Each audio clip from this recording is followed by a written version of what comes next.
You slide out of your mother's womb, small, pink, and crying. No credit score, no debt, no mortgage, clean slate. And then society gets its hands on you.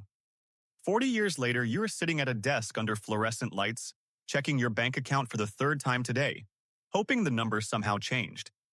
It didn't. It never does. You work, you grind, you hustle. And yet the gap between you and financial freedom feels like it's getting wider, not smaller. You think that is your fault. You think that's laziness. You are wrong. Dead wrong. Your brain was never built to make you rich. It was built to keep you exactly where you are, and it is doing a perfect job. Here is the brutal truth no self-help guru will ever sell you. Poverty is not a failure of ambition. It is a feature. A factory setting baked into your neural architecture by 2.5 million years of ruthless evolutionary engineering. Your ancestors weren't playing the stock market.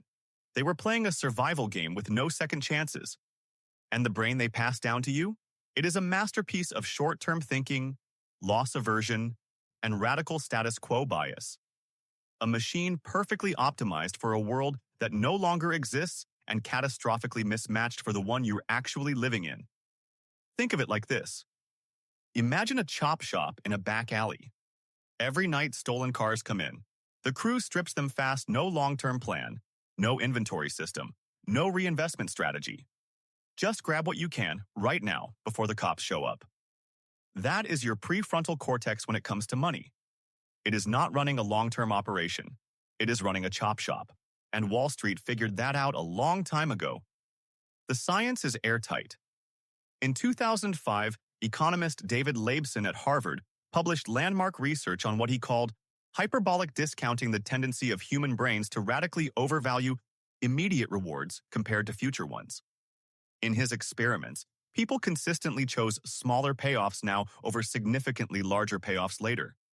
Not because they were stupid, because their brains were wired that way. The reward circuitry in your striatum, the ancient reptilian engine of desire buried deep in your skull, cannot actually feel the future. It can only feel right now. Tomorrow is just a concept. Today's dopamine hit is a physical sensation, and physical sensations always win. Your ancestors lived and faded away in small bands across the African savanna. There was no bank. There was no savings account. There was no retirement fund. There was only the question of whether you ate today. Anthropologist Frank Marlowe spent years studying the Hadza of Tanzania, one of the last remaining hunter-gatherer societies on Earth, and documented what economists later called the survival present bias. When the Hadza found food, they consumed it. Immediately, completely, sharing it all, hoarding nothing, banking nothing. Because in their environment, any food left sitting around either attracted predators, spoiled, or got taken by a rival group. The smartest financial strategy in that world was to spend everything you had, right now, on your immediate social network. Sound familiar? That is you, every Friday night. That is you, every Amazon impulse buy at 1 a.m. That is not weakness. That is your operating system running exactly as intended, but it gets darker. Because it is not just that your brain cannot think long-term. It is that your brain is actively, violently allergic to losing what it already has. In 1979, psychologists Daniel Kahneman and Amos Tversky published Prospect Theory, one of the most replicated findings in all of behavioral science. The conclusion was simple and savage. Losing something hurts roughly twice as much as gaining the same thing feels good.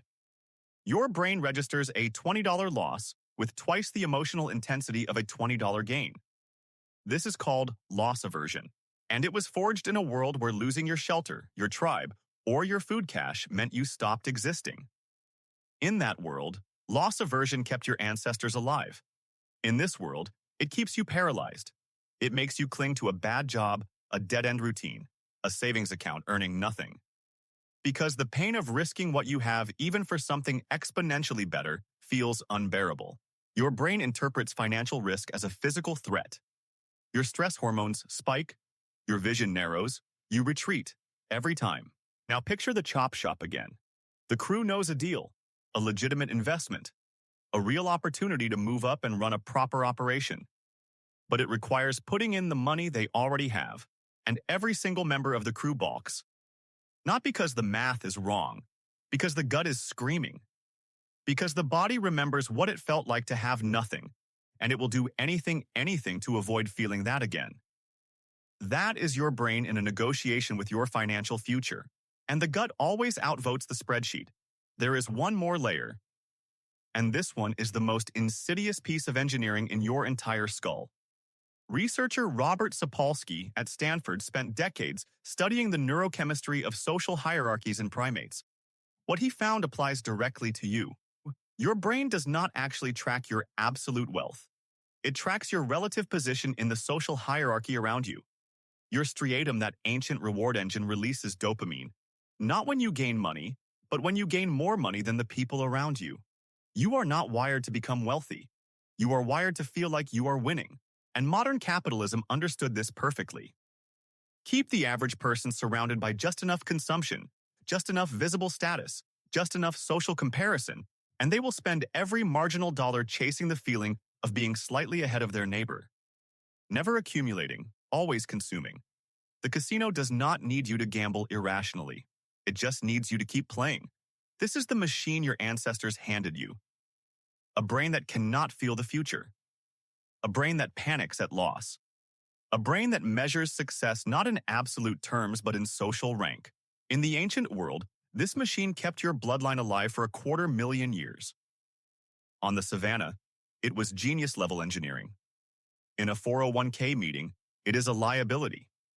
In a predatory lending office, it is the mark. In a Black Friday checkout line, it is a perfectly predictable, perfectly exploitable consumer unit.